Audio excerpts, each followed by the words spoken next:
밤새 목이 따갑고 열이 오르며 온몸이 쑤시는 그 불편함 기억하시나요? 환절기마다 찾아오는 이 불청객은 여러분이 방심한 바로 그 순간을 노립니다. 어제까지만 해도 멀쩡했던 몸이 하루아침에 무너지는 경험, 특히 65세가 넘으면 더욱 자주 겪게 되는 이 상황은 결코 가볍게 넘길 문제가 아닙니다. 많은 분들이 이렇게 말씀하십니다. 나이 들면 원래 이런 거 아닌가요? 그냥 감기인데 뭐 대수겠어요?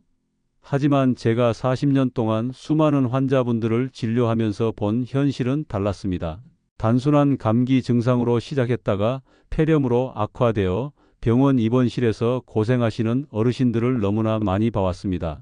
처음엔 가벼운 기침이었는데 일주일 만에 호흡 곤란으로 응급실에 실려오신 분들도 계십니다. 특히 요즘 같은 환절기에는 더욱 조심해야 합니다.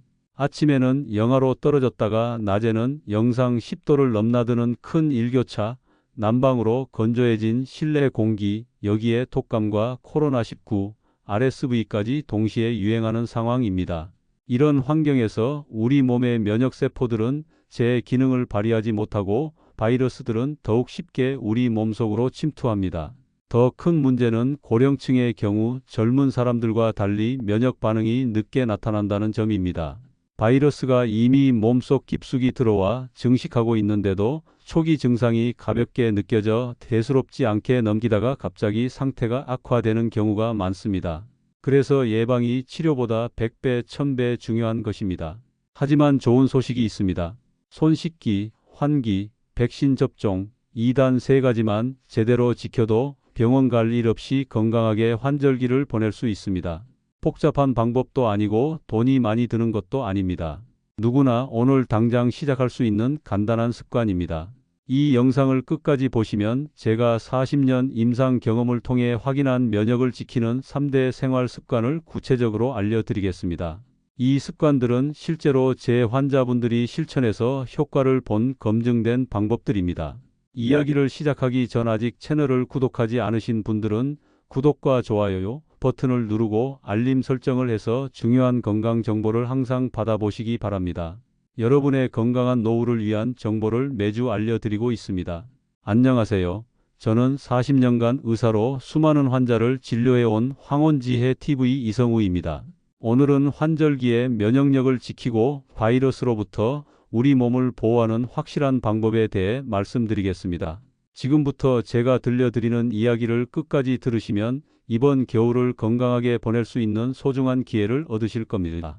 그런데 여러분, 왜 하필 환절기에 이렇게 자주 아프게 되는 걸까요? 같은 바이러스인데 여름에는 괜찮다가 왜 가을에서 겨울로 넘어가는 지금 같은 시기에만 유독 많은 분들이 병원을 찾으시는 걸까요?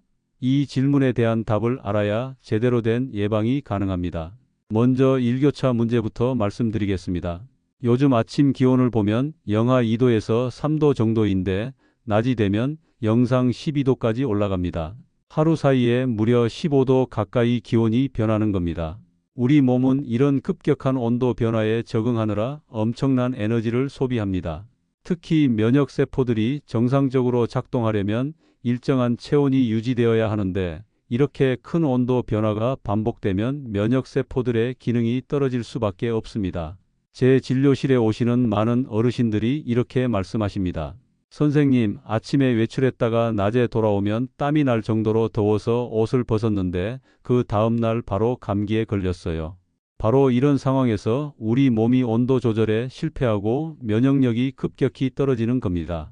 여기에 더해 실내와 실외의 온도차도 큰 문제입니다.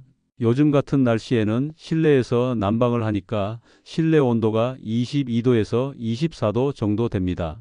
그런데 밖에 나가면 5도 이하로 떨어지죠. 이렇게 17도에서 19도 차이가 나는 환경을 하루에도 몇 번씩 오가다 보면 우리 몸의 자율신경계가 혼란을 겪습니다. 자율신경계는 우리 몸의 면역 시스템을 조절하는 중요한 역할을 하는데 이것이 제대로 작동하지 않으면 바이러스가 침투했을 때 빠르게 대응하지 못하게 됩니다. 그 다음으로 건조한 공기 문제가 있습니다. 난방을 하면 실내 습도가 30% 이하로 떨어지는 경우가 많습니다. 우리 코와 목의 점막은 원래 촉촉한 상태를 유지하면서 바이러스나 세균이 들어오는 것을 막아주는 1차 방어선 역할을 합니다. 이 점막에는 섬모라는 작은 털들이 있어서 끊임없이 움직이면서 이물질을 밖으로 내보냅니다. 그런데 공기가 건조해지면 이 점막이 마르고 섬모의 움직임이 둔해집니다. 그러면 바이러스가 우리 몸속으로 쉽게 들어올 수 있는 환경이 만들어지는 겁니다. 실제로 연구 결과를 보면 실내 습도가 40% 이하로 떨어지면 호흡기 감염 위험이 2배 이상 증가한다고 합니다. 겨울철 난방으로 건조해진 실내에서 오랜 시간을 보내는 고령층이 특히 더 위험한 이유가 바로 이것입니다. 여기서 가장 중요한 부분을 말씀드리겠습니다. 나이가 들수록 우리 몸의 면역 반응 속도가 느려진다는 사실입니다. 젊은 사람들은 바이러스가 침투하면 즉시 면역 세포들이 활성화되어 바이러스를 공격합니다. 그래서 증상이 빨리 나타나고 또 빨리 회복됩니다. 하지만 65세가 넘으면 면역 세포의 반응 속도가 젊은 사람의 절반 이하로 떨어집니다.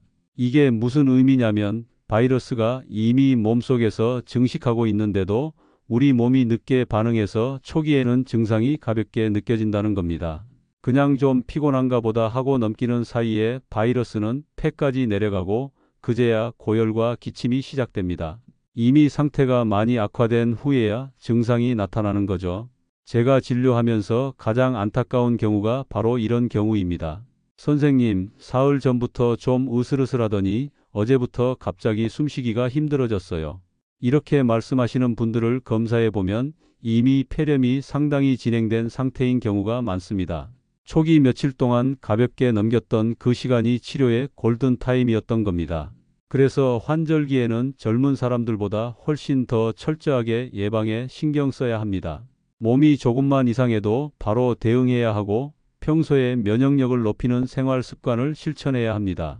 환절기가 위험한 이유를 정확히 아셨다면 이제부터는 방심하지 마시고 제가 앞으로 말씀드릴 예방법들을 꼭 실천하시기 바랍니다. 자, 그럼 이제 우리가 환절기에 특히 조심해야 할 바이러스들에 대해 구체적으로 알아보겠습니다. 저걸 알아야 제대로 대비할 수 있으니까요. 요즘 유행하는 주요 바이러스는 크게 세 가지입니다. 독감, 코로나19, 그리고 RSV입니다. 각각의 특징을 정확히 알고 계셔야 증상이 나타났을 때 어떻게 대처해야 할지 판단하실 수 있습니다. 먼저 독감에 대해 말씀드리겠습니다. 많은 분들이 독감을 그냥 심한 감기 정도로 생각하시는데 전혀 다른 병입니다. 독감의 가장 큰 특징은 갑작스럽게 시작된다는 점입니다. 아침까지만 해도 멀쩡했는데 오후가 되면 갑자기 38도 이상의 고열이 나고 온몸이 쑤시기 시작합니다. 특히 허리와 다리, 팔의 근육통이 심해서 몸을 움직이기도 힘듭니다. 일반 감기는 콧물과 기침이 먼저 시작되고 열은 나중에 나거나 아예 안 나는 경우도 많지만 독감은 반대입니다. 고열과 근육통이 먼저 시작되고 그 다음에 기침과 콧물이 나타납니다. 이런 차이를 아시면 증상만 봐도 독감인지 아닌지 대략 구분하실 수 있습니다. 독감이 특히 위험한 이유는 폐렴 합병증 때문입니다. 65세 이상 어르신들이 독감에 걸리면 약 10명 중 1명은 폐렴으로 진행됩니다. 독감 바이러스가 폐까지 내려가서 직접 폐렴을 일으키기도 하고 독감으로 몸이 약해진 틈을 타서 세균이 폐에 감염되는 2차 감염이 생기기도 합니다. 제 환자분 중에서도 독감을 가볍게 여기고 집에서 쉬다가 일주일 만에 폐렴으로 입원하신 분들이 여러 명 계십니다. 두 번째로 코로나19입니다. 많은 분들이 이제 코로나는 끝난 거 아닌가요? 라고 물으시는데 절대 그렇지 않습니다.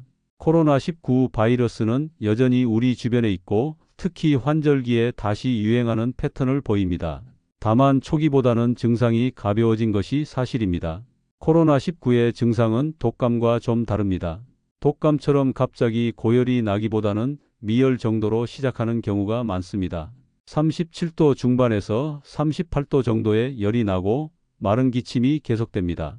그리고 특징적인 것이 극심한 피로감입니다. 아무것도 안 했는데 너무 피곤해서 하루 종일 누워있고 싶다는 느낌이 듭니다. 코로나19가 고령층에게 위험한 이유는 재감염 가능성과 후유증 때문입니다. 한 번 걸렸다고 해서 평생 면역이 생기는 게 아니라 몇 개월 지나면 다시 걸릴 수 있습니다. 그리고 재감염될 때마다 폐 기능이 조금씩 떨어집니다. 처음에는 잘 모르지만 계단을 오르거나 빨리 걸을 때 숨이 차는 증상이 점점 심해지는 겁니다. 심한 경우 만성호흡기 질환으로 이어질 수도 있습니다. 세 번째로 RSV, 호흡기 세포융합 바이러스입니다. 이 바이러스는 예전에는 주로 영유아에게 위험한 것으로 알려졌었는데 최근 연구에서 60세 이상 어르신들에게도 매우 위험하다는 것이 밝혀졌습니다. 증상은 처음에는 가벼운 감기처럼 시작됩니다. 콧물, 기침, 가벼운 열 정도입니다. 그래서 많은 분들이 대수롭지 않게 생각하고 넘어갑니다. 문제는 RSV가 빠르게 하기도로 내려간다는 점입니다. 며칠 안에 기관지염이나 폐렴으로 악화될 수 있습니다. 특히 심장질환이나 당뇨병 같은 만성질환을 가지고 계신 분들은 더욱 조심해야 합니다. RSV 감염으로 기존 질환이 악화되는 경우가 많기 때문입니다. 이 세 가지 바이러스의 공통점이 있습니다. 모두 비말을 통해 전파된다는 점입니다. 감염된 사람이 기침이나 재채기를 할 때 나오는 작은 물방울에 바이러스가 들어있고 이것을 다른 사람이 들이마시거나 손으로 만진 후 눈, 코, 입을 만지면 감염됩니다. 그래서 예방법도 비슷합니다. 손을 자주 씻고 마스크를 착용하고 환기를 잘하는 것이 세 가지 바이러스 모두를 예방하는 기본 방법입니다. 여기서 중요한 점 하나 더 말씀드리겠습니다. 이 바이러스들은 동시에 감염될 수도 있습니다. 독감과 코로나19에 동시에 걸리거나 RSV와 독감에 함께 걸릴 수 있다는 뜻입니다. 이렇게 되면 증상이 훨씬 심해지고 회복도 오래 걸립니다. 그래서 한 가지만 조심한다고 되는 게 아니라 전체적인 예방 수칙을 철저히 지키셔야 합니다. 증상이 나타났을 때 어떻게 해야 할까요? 고열이 나고 근육통이 심하면 독감을 의심하고 미열에 심한 피로감이 있으면 코로나19를 의심하고 가벼운 감기 증상이 빠르게 악화되면 RSV를 의심해야 합니다. 하지만 정확한 진단은 검사를 통해서만 가능하니까 의심 증상이 있으면 꼭 병원을 방문하셔서 검사를 받으시기 바랍니다. 조기 진단과 조기 치료가 합병증을 막는 가장 확실한 방법입니다. 이제 바이러스에 대해 충분히 아셨으니 본격적으로 예방법을 말씀드리겠습니다. 그런데 예방법을 말씀드리기 전에 먼저 절대로 하지 말아야 할 것들부터 짚고 넘어가야 합니다. 제가 40년 동안 진료하면서 본 환자분들 중에서 병이 심해진 경우를 돌아보면 대부분 몇 가지 공통된 실수를 하셨더라고요. 이 실수들만 피해도 감염 위험을 크게 줄일 수 있습니다. 첫 번째로 절대 소홀히 하면 안 되는 것은 30초 이상 비누로 손 씻기입니다. 손 씻기야 누가 안 하나요? 라고 생각하실 수 있는데 문제는 제대로 씻느냐입니다. 많은 분들이 물만 살짝 묻히거나 비누를 바르고 5초 정도만 헹구고 끝냅니다. 이렇게 하면 손에 묻은 바이러스의 절반도 제거되지 않습니다. 제 환자분 중 한 분은 이렇게 말씀하셨습니다. 선생님, 저는 손을 정말 자주 씻는데도 왜 자꾸 감기에 걸리는 걸까요? 그래서 제가 여쭤봤습니다. 손을 씻을 때 몇 초 정도 씻으세요? 글쎄요, 한 10초? 금방 씻죠. 바로 이겁니다. 10초로는 절대 부족합니다. 바이러스는 손의 주름과 손톱 및 손가락 사이사이에 숨어 있습니다. 이걸 완전히 제거하려면 최소 30초 이상 꼼꼼하게 문질러 씻어야 합니다. 특히 외출 후에 손 씻기를 건너뛰는 분들이 많습니다. 집에 들어와서 신발만 벗고 바로 안으로 들어가십니다. 이건 정말 위험한 습관입니다. 밖에서 문손잡이, 엘리베이터 버튼, 지하철 손잡이 등을 만지면서 손에는 수없이 많은 바이러스가 묻어 있습니다. 이 손으로 얼굴을 만지거나 음식을 먹으면 바이러스가 바로 몸속으로 들어갑니다. 두 번째는 실내 환기를 하지 않고 난방기만 계속 가동하는 것입니다. 추운 날씨에 창문을 열면 따뜻한 공기가 다 빠져나가니까 아까워서 안 여시는 분들이 많습니다. 하지만 이건 정말 잘못된 생각입니다. 밀폐된 공간에서는 바이러스 농도가 계속 높아집니다. 만약 가족 중 한 명이라도 바이러스 보균자라면 환기를 하지 않은 집안 공기에는 바이러스가 가득합니다. 실제로 연구 결과를 보면 환기를 하지 않은 방에서는 바이러스 농도가 환기를 한 방보다 5배에서 10배까지 높게 나타났습니다. 공기청정기를 돌린다고 해서 환기를 대신할 수는 없습니다. 공기청정기는 먼지나 미세먼지는 걸러주지만 바이러스 같은 아주 작은 입자는 완벽하게 걸러내지 못합니다. 반드시 창문을 열어서 신선한 공기로 바꿔줘야 합니다. 그럼 얼마나 자주 환기를 해야 하나요? 라고 물으시는데 하루에 최소 2번에서 3번, 한 번에 10분 이상 창문을 활짝 열어야 합니다. 추우면 그 시간만큼 옷을 더 입으시면 됩니다. 10분 환기로 잃는 열보다 환기를 안 해서 병에 걸려 병원비 쓰는 것이 훨씬 더 큰 손해입니다. 세 번째는 마스크 착용을 귀찮다고 건너뛰는 것입니다. 요즘은 코로나19 초기처럼 모두가 마스크를 쓰지 않으니까 마스크를 쓰는 게 오히려 이상해 보일까봐 안 쓰시는 분들도 계십니다.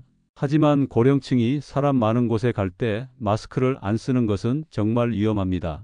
마스크는 단순히 바이러스 차단만 하는 게 아닙니다. 건조한 공기로부터 호흡기 점막을 보호해주는 역할도 합니다. 마스크 안쪽 공기는 우리가 내쉬는 숨 때문에 습도가 높게 유지됩니다. 이렇게 촉촉한 공기를 마시면 코와 목의 점막이 마르지 않아서 바이러스에 대한 방어력이 훨씬 높아집니다. 특히 병원, 은행, 대형마트, 지하철처럼 사람이 많이 모이는 곳에서는 반드시 마스크를 착용하셔야 합니다. KF80 이상의 제대로 된 마스크를 코까지 완전히 덮어서 쓰시고 한 번 쓴 마스크는 재사용하지 마시고 버리셔야 합니다. 네 번째는 기침이나 콧물 증상이 있는데도 모임에 참석하는 것입니다.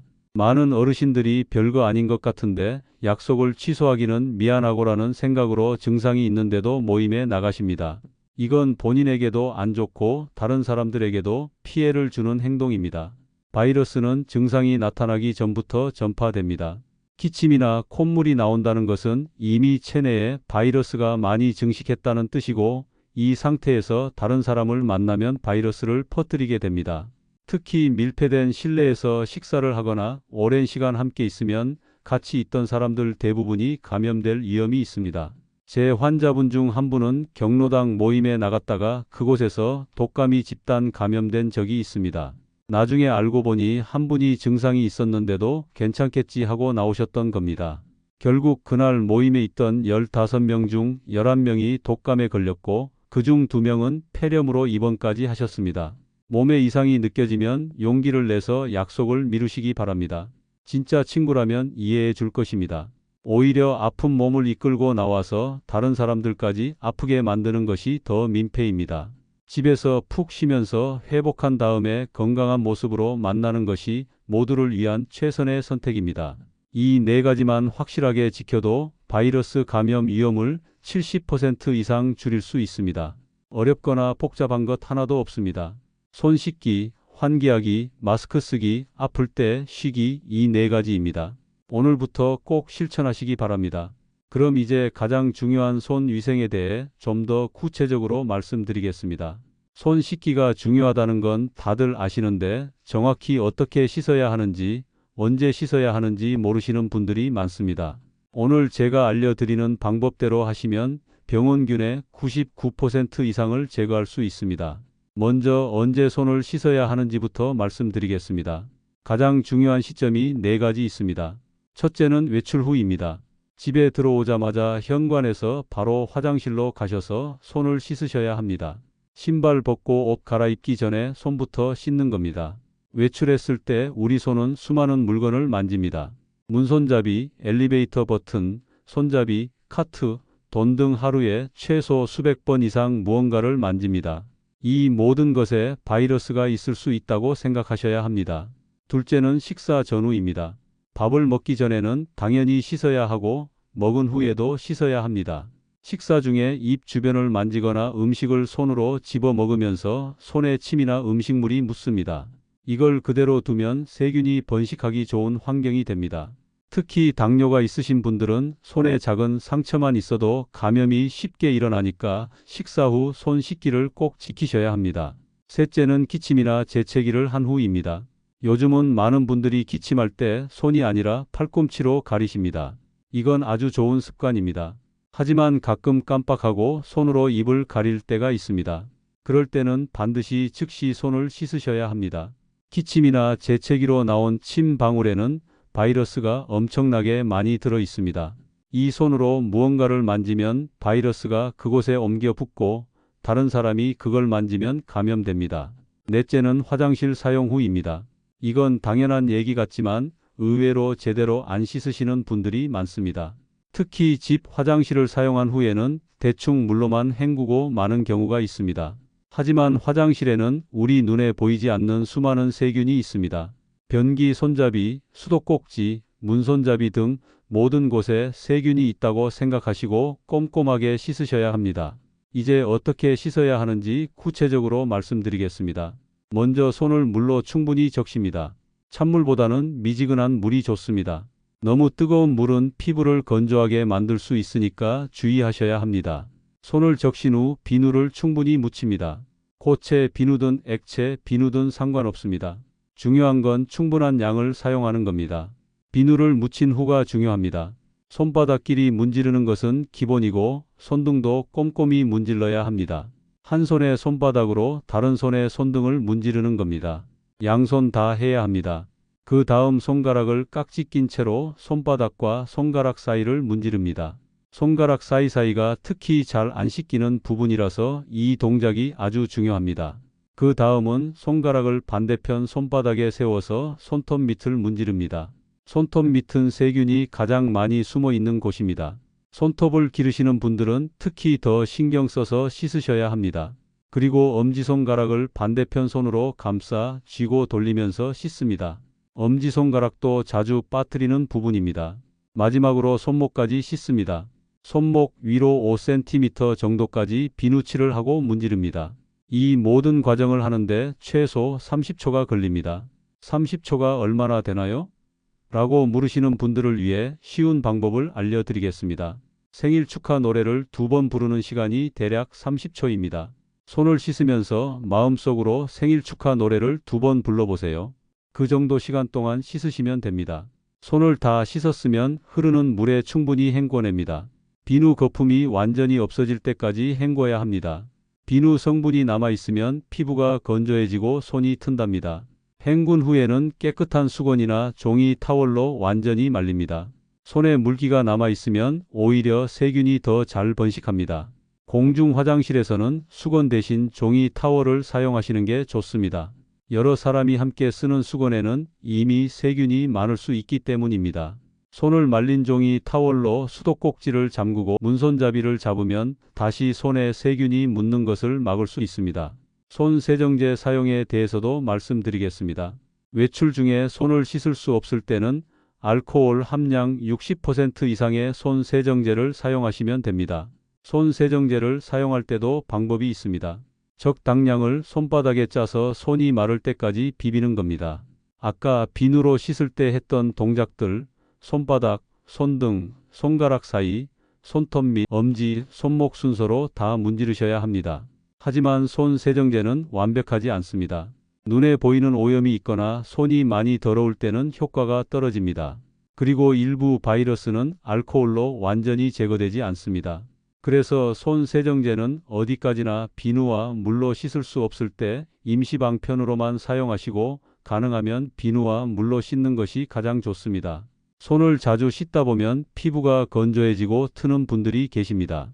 이럴 때는 손을 씻은 후 핸드크림을 발라주시면 좋습니다.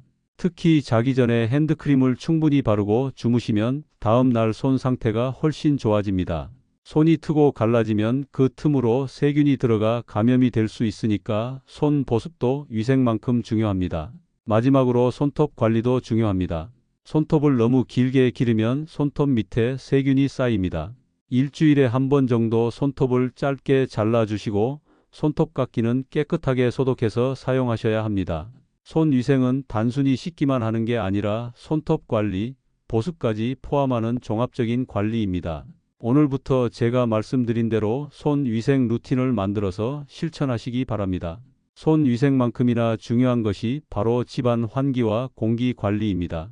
많은 분들이 이걸 간과하시는데 사실 우리가 하루 중 가장 많은 시간을 보내는 곳이 집입니다. 그래서 집안 공기가 깨끗하지 않으면 아무리 밖에서 조심해도 소용이 없습니다. 특히 요즘처럼 추운 날씨에는 창문을 닫고 지내는 시간이 길어지니까 더욱 신경 써야 합니다. 제 환자분 중에 이런 분이 계셨습니다. 선생님, 저는 외출도 거의 안 하고 집에만 있는데 왜 자꾸 감기에 걸리는 걸까요? 그래서 제가 물었습니다. 집에서 환기는 자주 하세요? 아니요, 추워서 창문을 거의 안 열어요. 대신 공기청정기는 24시간 틀어놓는데요. 바로 이게 문제였습니다. 공기청정기만 믿고 환기를 전혀 하지 않으신 거죠. 공기청정기는 공기 중에 먼지나 미세먼지는 걸러낼 수 있지만 바이러스까지 완벽하게 제거하지는 못합니다. 더 중요한 건 공기청정기는 공기를 순환시킬 뿐 새로운 공기를 만들어내지 못한다는 점입니다. 밀폐된 공간에서 같은 공기만 계속 돌리는 겁니다. 만약 그 공기에 바이러스가 있다면 공기청정기를 아무리 돌려도 바이러스는 그대로 있습니다. 그럼 환기를 어떻게 해야 할까요? 가장 좋은 방법은 하루에 2번에서 3번 창문을 10분 이상 활짝 여는 겁니다. 10분이나요? 너무 오래 아닌가요? 라고 생각하실 수 있는데 실내 공기를 완전히 바꾸려면 최소 10분은 필요합니다. 5분 정도만 열면 표면적인 공기만 바뀌고 방 구석구석에 오래된 공기는 그대로 남아 있습니다. 환기하기 좋은 시간대는 아침에 일어나자마자, 점심 식사 후, 그리고 저녁 식사 후입니다. 아침에 일어나면 밤새 누적된 이산화탄소와 각종 먼지, 바이러스를 밖으로 내보내야 합니다. 우리가 자는 동안에도 숨을 쉬면서 이산화탄소를 계속 내뿜습니다. 밀폐된 방에서 8시간을 자고 나면 이산화탄소 농도가 상당히 높아져 있습니다. 이 상태로 하루를 시작하면 두통이 생기고 몸이 개운하지 않습니다. 점심과 저녁 식사 후에 환기하는 이유는 요리할 때 생기는 각종 냄새와 습기, 미세한 기름 입자들을 밖으로 내보내기 위해서입니다. 이런 것들이 쌓이면 호흡기에 자극을 줄 수 있습니다. 특히 기름을 많이 사용하는 요리를 한 후에는 반드시 환기를 해주셔야 합니다. 창문을 열 때는 맞바람이 치도록 양쪽 창문을 동시에 여는 게 가장 효과적입니다. 한쪽 창문만 열면 공기가 잘 순환되지 않습니다. 만약 창문이 한쪽에만 있다면 방문을 열어서 집 전체에 공기가 흐르도록 해주시면 됩니다. 환기할 때는 집안 곳곳에 문도 다 열어두시는 게 좋습니다. 화장실, 옷장, 신발장까지 문을 열어서 갇혀있던 공기를 다 내보내는 겁니다. 그렇게 오래 창문을 열면 춥지 않나요? 라고 물으시는데 환기하는 동안만 옷을 좀 더 입으시면 됩니다. 카디건이나 담요를 걸치고 10분만 참으시면 됩니다. 난방비가 아깝다고 생각하실 수도 있는데 환기 때문에 나가는 열은 생각보다 많지 않습니다. 오히려 환기를 안 해서 병에 걸려 병원비 쓰는 게 훨씬 더 큰 손해입니다. 미세먼지가 심한 날은 어떻게 해야 하냐고 물으시는 분들이 많습니다. 미세먼지가 나쁨 단계 이상일 때는 환기 시간을 줄이는 게 맞습니다. 하지만 아예 안 하면 안 됩니다. 5분 정도라도 짧게 환기를 해주시고 미세먼지가 조음이나 보통일 때 좀 더 길게 하시면 됩니다. 미세먼지보다 바이러스가 더 위험할 수 있다는 점을 기억하셔야 합니다. 실내 습도 관리도 아주 중요합니다. 겨울철 난방을 하면 실내 습도가 30% 이하로 떨어지는 경우가 많습니다. 이렇게 건조한 환경에서는 코와 목의 점막이 마르고 바이러스가 침투하기 쉬워집니다. 적정 습도는 40%에서 60% 사이입니다. 이 범위를 유지하면 호흡기 점막이 촉촉하게 유지되어 바이러스에 대한 방어력이 높아집니다. 습도를 올리는 가장 간단한 방법은 가습기를 사용하는 겁니다. 하지만 가습기 관리를 제대로 안 하면 오히려 독이 됩니다. 가습기 물통은 매일 깨끗이 씻어야 하고 물은 매일 갈아줘야 합니다. 이틀 이상 된 물을 사용하면 물속에서 세균이 번식해서 그걸 공기 중으로 뿌리게 됩니다. 일주일에 한 번은 가습기를 완전히 분해해서 구석구석 깨끗이 세척하고 소독해야 합니다. 가습기가 없다면 실내에 젖은 수건을 걸어두거나 물을 담은 그릇을 여러 개 놓아두는 것도 방법입니다. 빨래를 실내에 널어두는 것도 습도를 올리는 데 도움이 됩니다. 화분을 키우는 것도 좋습니다. 식물은 증산작용을 통해 수분을 공기 중으로 내보내니까 자연스럽게 습도가 올라갑니다. 습도계를 하나 구입해서 거실에 놓아두시면 실내 습도를 한눈에 확인할 수 있습니다. 요즘은 온습도계가 비싸지 않으니까 하나 장만하시는 걸 추천드립니다. 습도가 40% 아래로 떨어지면 가습기를 틀거나 젖은 수건을 걸어두시고 60% 이상 올라가면 환기를 해서 습도를 낮추시면 됩니다. 습도가 너무 높으면 곰팡이가 생길 수 있으니까 주의하셔야 합니다. 공기청정기를 사용하신다면 필터 관리도 중요합니다.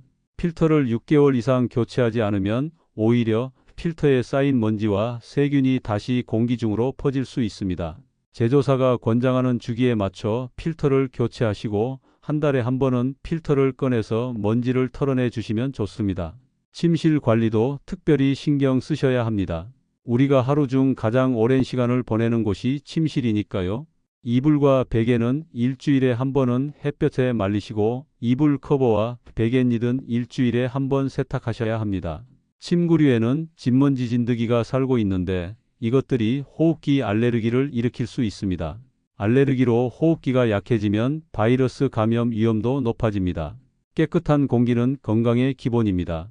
손 씻기와 환기 이 두 가지만 철저히 지켜도 바이러스 감염 위험을 크게 줄일 수 있습니다. 오늘부터 하루 3번 10분씩 환기하는 습관을 들이시고 실내 습도를 40%에서 60%로 유지하시기 바랍니다. 손 씻기와 환기만큼 중요한 것이 바로 예방접종입니다. 많은 분들이 백신을 맞으면 부작용이 있지 않나요? 혹은 나이가 많으니까 백신을 맞아도 효과가 없는 거 아닌가요? 라고 물으십니다. 하지만 제가 40년 동안 진료하면서 확인한 사실은 고령층일수록 예방접종이 더 중요하다는 겁니다. 백신으로 예방할 수 있는 병을 예방하지 않고 걸리면 그 고생이 이루 말할 수 없습니다.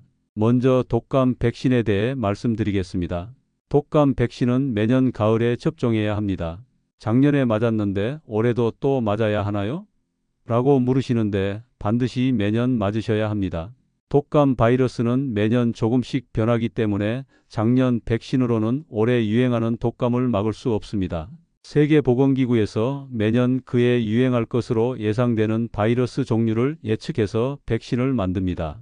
독감 백신을 맞기 좋은 시기는 10월에서 11월 사이입니다. 독감이 본격적으로 유행하기 전에 맞아야 항체가 형성될 시간이 있습니다. 백신을 맞고 나서 2주 정도 지나야 우리 몸의 항체가 충분히 만들어집니다. 그래서 12월이나 1월에 맞으면 이미 독감 유행이 시작된 후라서 늦을 수 있습니다. 65세 이상 어르신들은 독감 백신을 무료로 접종받으실 수 있습니다. 가까운 보건소나 지정 의료기관에 가시면 됩니다. 접종 전에 몸 상태를 확인하고 열이 나거나 몸이 안 좋을 때는 회복된 후에 맞으시는 게 좋습니다. 독감 백신의 부작용은 대부분 가볍습니다. 접종 부위가 붓거나 아프고 하루 이틀 정도 미열이나 근육통이 있을 수 있는데 이건 정상적인 면역 반응입니다. 2일에서 3일 지나면 저절로 사라집니다. 제 환자분 중에 매년 독감 백신을 거르지 않고 맞으시는 분이 계십니다. 그분은 75세이신데 지난 10년 동안 독감으로 병원에 온 적이 단 한 번도 없습니다. 반면 백신을 안 맞으신 다른 분은 거의 매년 겨울마다 독감으로 고생하시고 한 번은 폐렴까지 와서 2주나 입원하셨습니다. 이 차이가 바로 백신의 힘입니다. 다음은 코로나19 백신입니다. 이제 코로나는 끝난 거 아닌가요? 백신을 계속 맞아야 하나요? 라고 물으시는 분들이 많습니다. 코로나19 바이러스는 여전히 변이를 일으키며 유행하고 있습니다. 초기보다 증상이 가벼워진 건 사실이지만 고령층에게는 여전히 위험합니다. 특히 기저질환이 있으신 분들은 코로나19에 걸리면 합병증 위험이 높습니다. 코로나19 백신도 주기적으로 업데이트됩니다. 최신 변이에 대응하는 백신이 나오면 추가 접종을 권장합니다. 마지막 접종 후 6개월 정도 지났다면 추가 접종을 고려해 보시는 게 좋습니다. 보건소에서 65세 이상 고령층을 대상으로 무료 접종을 시행하니까 일정을 확인해 보시기 바랍니다. 코로나19 백신도 부작용이 있을 수 있습니다. 접종 부위 통증, 피로감, 두통, 미열 등이 나타날 수 있는데 대부분 2일에서 3일 안에 사라집니다. 심한 알레르기 반응은 매우 드물지만 만약 이전에 백신 접종 후 심한 알레르기 반응이 있었다면 의사와 상담 후 접종 여부를 결정하셔야 합니다. 세 번째로 RSV 백신입니다. 이건 비교적 최근에 나온 백신이라 아직 모르시는 분들이 많습니다. RSV 백신은 60세 이상 성인을 대상으로 하는데 특히 심장질환, 폐질환, 당뇨병 같은 만성질환이 있으신 분들께 권장됩니다. RSV는 고령층에게 폐렴을 일으킬 수 있는 위험한 바이러스인데 백신으로 예방 효과를 볼 수 있습니다. RSV 백신은 아직 국가 무료 접종 대상은 아니라서 본인 부담으로 맞으셔야 합니다. 비용이 부담될 수 있지만 만약 만성 질환이 있으시다면 담당 의사와 상담해서 접종 여부를 결정하시는 게 좋습니다. RSV로 인한 폐렴으로 입원하면 그 비용과 고통이 백신 비용보다 훨씬 크다는 점을 생각하시면 됩니다. 백신 접종 스케줄을 관리하는 것도 중요합니다. 요즘은 스마트폰 달력에 알림을 설정해 두시면 편리합니다. 매년 10월이 되면 독감 백신 맞을 시기라고 알림이 오도록 설정해 두세요. 코로나19 백신은 6개월마다 한 번씩 체크해 보시고 새로운 백신이 나왔는지 보건소에 문의해 보시면 됩니다. 여러 백신을 동시에 맞아도 되는지 궁금해 하시는 분들이 계십니다. 독감 백신과 코로나19 백신은 같은 날 동시에 맞아도 됩니다. 양쪽 팔에 하나씩 맞으면 됩니다. 다만 RSV 백신은 다른 백신과 2주 정도 간격을 두고 맞는 게 좋습니다.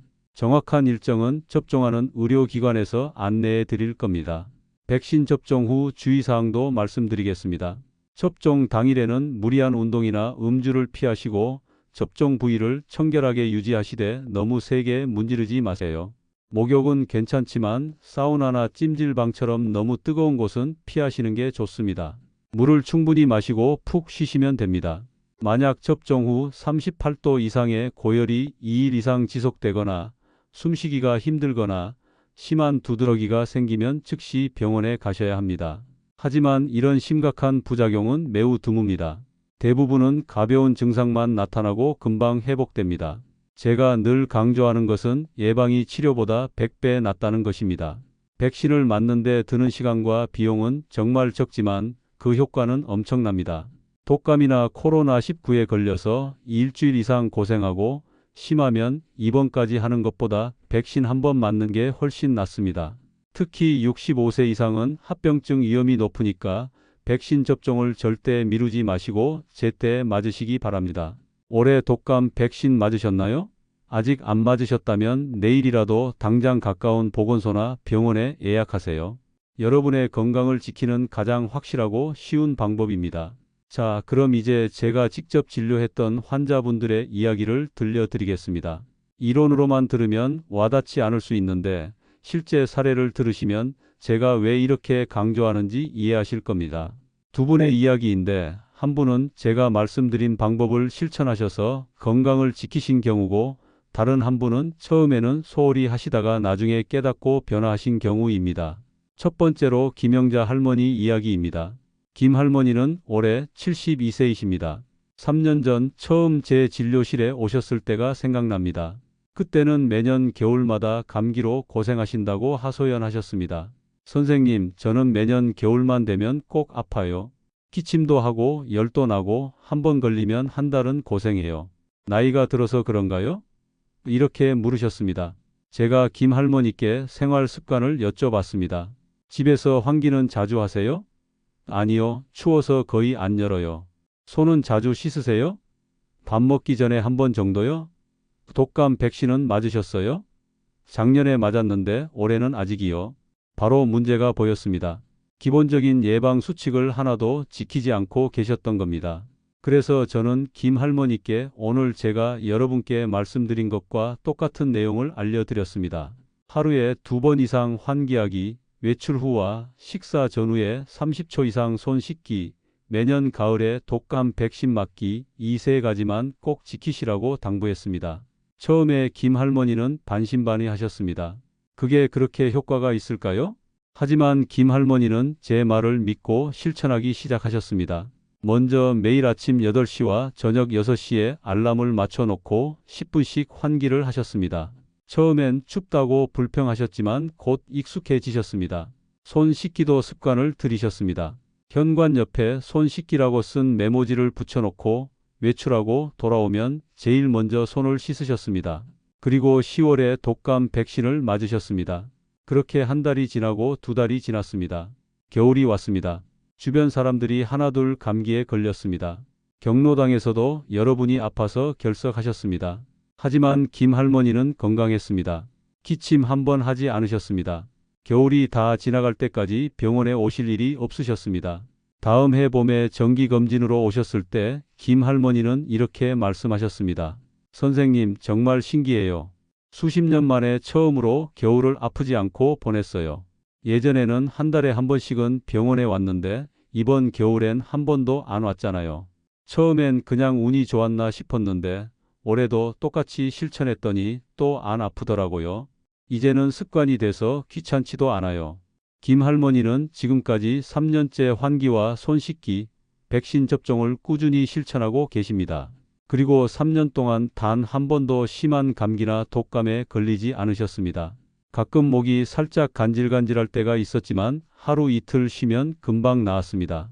병원비도 크게 줄었고 무엇보다 건강하게 지내시니까 삶의 질이 완전히 달라졌습니다. 경로당에도 빠짐없이 나가시고 친구분들과 여행도 다니십니다. 김 할머니께서 제게 이렇게 말씀하신 적이 있습니다. 선생님, 제가 왜 진작 이렇게 안 살았을까요? 그동안 얼마나 고생을 했는데 주변 친구들한테도 다 알려줬어요. 손 씻고 환기하고 백신 맞으라고요. 그런데 믿고 실천하는 사람은 별로 없더라고요.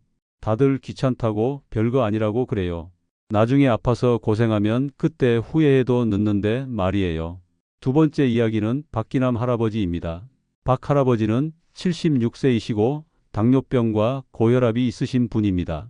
2년 전 겨울 박 할아버지는 독감에 걸려서 제 진료실에 오셨습니다. 상태가 좋지 않아서 입원을 권했지만 괜찮아요.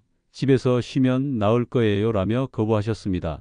하지만 3일 후 상태가 급격히 악화되어 119를 타고 응급실에 오셨습니다. 폐렴이 온 겁니다. 박 할아버지는 2주간 입원 치료를 받으셨습니다. 산소 호흡기를 달고 항생제 주사를 맞으면서 정말 힘든 시간을 보내셨습니다. 가족들도 몹시 걱정하셨습니다. 다행히 치료가 잘 되어 퇴원하셨지만 폐 기능이 예전 같지 않았습니다. 조금만 빨리 걸어도 숨이 차고 계단 오르기가 힘들어지셨습니다. 퇴원 후 외래 진료 때 제가 물었습니다. 독감 백신은 맞으셨어요? 아니요, 안 맞았어요. 맞으면 오히려 아프다고 해서요. 평소에 손은 자주 씻으세요? 그냥 대충요.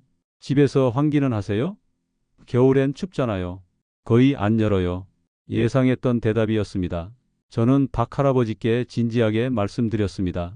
할아버지, 이번에는 다행히 회복하셨지만 다음에 또 이렇게 되시면 더 위험할 수 있습니다. 특히 당뇨와 고혈압이 있으시니까 더욱 조심하셔야 해요. 지금부터라도 예방 습관을 들이셔야 합니다. 그리고 환기, 손 씻기, 백신 접종에 대해 자세히 설명드렸습니다.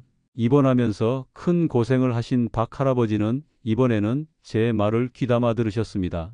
퇴원 후 바로 실천하기 시작하셨습니다. 아침 저녁으로 환기를 하시고 손 씻기에 특히 신경 쓰셨습니다. 당뇨가 있으셔서 손에 작은 상처라도 생기면 감염 위험이 있으니까요.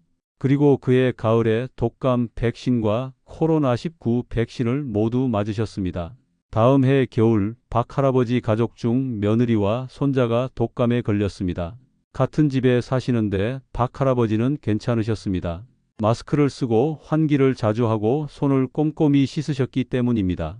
가족이 모두 회복된 후에도 박 할아버지는 건강하셨습니다. 선생님, 정말 신기해요. 작년에는 제가 아파서 가족들이 고생했는데 올해는 가족이 아파도 저는 안 걸렸어요. 백신 맞고 손 씻고 환기한 게 이렇게 효과가 있는 줄 몰랐어요. 올해도 박 할아버지는 건강하게 지내고 계십니다. 폐렴 이후 약해졌던 폐 기능도 많이 회복되셨습니다. 꾸준히 운동하시고 예방 수칙을 지키시면서 전반적인 건강 상태가 좋아지셨습니다. 이제는 주변 분들께 자신의 경험을 이야기하시며 예방의 중요성을 강조하십니다. 이 두 분의 이야기에서 알 수 있는 것은 나이가 들어서 아픈 게 당연한 게 아니라는 겁니다. 작은 습관의 변화가 건강을 완전히 바꿀 수 있습니다. 김 할머니처럼 처음부터 실천하시면 좋고 박 할아버지처럼 늦게라도 시작하시면 그것도 좋습니다. 중요한 건 지금 이 순간부터 실천하는 겁니다. 오늘 긴 시간 동안 제 이야기를 끝까지 들어주셔서 정말 감사합니다. 이제 오늘 말씀드린 내용을 정리하면서 마무리하겠습니다. 환절기 면역을 지키는 방법 어렵지 않으셨죠? 복잡한 것도 없고 돈이 많이 드는 것도 아닙니다. 손 씻기, 환기하기, 백신 맞기 이 세 가지가 전부입니다. 먼저 손 씻기입니다. 외출 후, 식사 전후, 기침 후, 화장실 사용 후에 반드시 30초 이상 비누로 꼼꼼히 씻으세요. 손바닥, 손등, 손가락 사이, 손톱 및 엄지, 손목까지 빠짐없이 씻는 겁니다. 생일 축하 노래를 2번 부르는 시간 동안 씻으시면 됩니다. 이것만 제대로 해도 바이러스 감염 위험을 절반 이상 줄일 수 있습니다.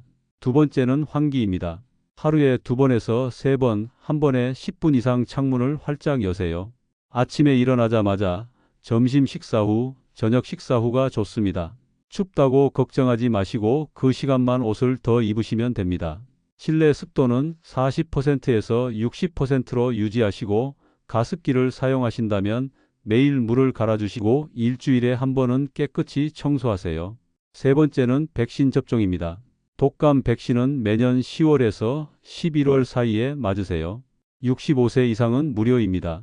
코로나19 백신도 마지막 접종 후 6개월 정도 지났다면 추가 접종을 고려해 보세요. 만성 질환이 있으신 분들은 RSV 백신도 의사와 상담 후 접종을 고려하시면 좋습니다. 백신은 가장 확실한 예방법입니다. 그리고 절대 하지 말아야 할 4가지를 기억하세요. 손 씻기를 대충 하거나 건너뛰지 마세요. 환기 없이 난방기만 계속 가동하지 마세요. 사람 많은 곳에서 마스크 착용을 건너뛰지 마세요. 기침이나 콧물 증상이 있는데도 모임에 참석하지 마세요. 이 4가지만 피해도 감염 위험을 크게 줄일 수 있습니다. 오늘 제가 소개해드린 김영자 할머니와 박기남 할아버지를 기억하시나요? 두 분 모두 평범한 분들이십니다. 특별한 건강 비결이 있으신 것도 아니고 비싼 건강식품을 드시는 것도 아닙니다. 그냥 손 씻고 환기하고 백신 맞으신 겁니다. 그것만으로 겨울을 건강하게 보내셨습니다. 여러분도 할 수 있습니다. 65세 이후 건강은 작은 습관의 차이에서 나옵니다. 매일매일 실천하는 작은 습관이 쌓여서 1년 후, 5년 후, 10년 후의 건강을 만듭니다. 오늘 당장 시작하세요. 지금 이 영상을 보신 후 제일 먼저 하실 일은 손을 씻는 겁니다. 그리고 창문을 10분 열어두세요. 그 다음 달력을 꺼내서 독감 백신 맞을 날짜를 표시하세요. 이렇게 하나씩 실천하다 보면 어느새 습관이 됩니다. 혹시 주변에 자주 아프신 분이 계시다면 오늘 이 영상을 꼭 공유해 주세요. 가족이든 친구든 이웃이든 상관없습니다. 건강 정보는 나눌수록 더 많은 사람이 건강해집니다. 특히 혼자 사시는 어르신들은 이런 정보를 접하기 어려우니까 주변에 알려주시는 것만으로도 큰 도움이 됩니다. 제가 약속드렸던 면역을 지키는 3대 생활 습관 기억하시죠? 첫째, 하루 4번 이상 30초씩 손 씻기. 둘째, 하루 2번에서 3번 10분씩 환기하기. 셋째, 매년 가을 독감 백신 맞기. 이 3가지입니다. 오늘부터 실천하시면 이번 겨울은 병원 갈 일 없이 건강하게 보내실 수 있습니다. 마지막으로 한 가지 더 말씀드리고 싶은 것은 건강은 혼자만의 문제가 아니라는 겁니다. 내가 건강해야 가족이 편하고 내가 아프면 가족이 고생합니다. 병원에 입원하면 자식들이 간병하느라 고생하고 손주들은 할머니, 할아버지가 아파서 마음 아파합니다. 나를 위해서라도 가족을 위해서라도 건강을 지켜야 합니다. 건강한 노후는 거창한 것에 있지 않습니다. 매일 손을 씻고 창문을 열고 제때 백신을 맞는 것, 이런 작은 실천이 모여서 건강한 삶을 만듭니다. 오늘 여러분께 드린 이야기가 여러분의 건강한 겨울을 만드는데 조금이라도 도움이 되었으면 좋겠습니다. 여러분의 건강한 노후를 위해 황혼지혜 TV가 항상 함께 하겠습니다. 오늘 영상이 도움이 되셨다면 구독과 좋아요 버튼을 꼭 눌러주세요. 그리고 알림 설정까지 해두시면 앞으로 올라올 건강 정보를 놓치지 않고 받아보실 수 있습니다. 댓글로 여러분의 건강 고민이나 궁금한 점을 남겨주시면 다음 영상에서 다루도록 하겠습니다. 건강하세요. 손 씻고 창문 열고 백신 맞으세요. 오늘부터 시작하시면 됩니다. 황혼지혜 TV와 함께 건강한 겨울 보내시기 바랍니다. 감사합니다.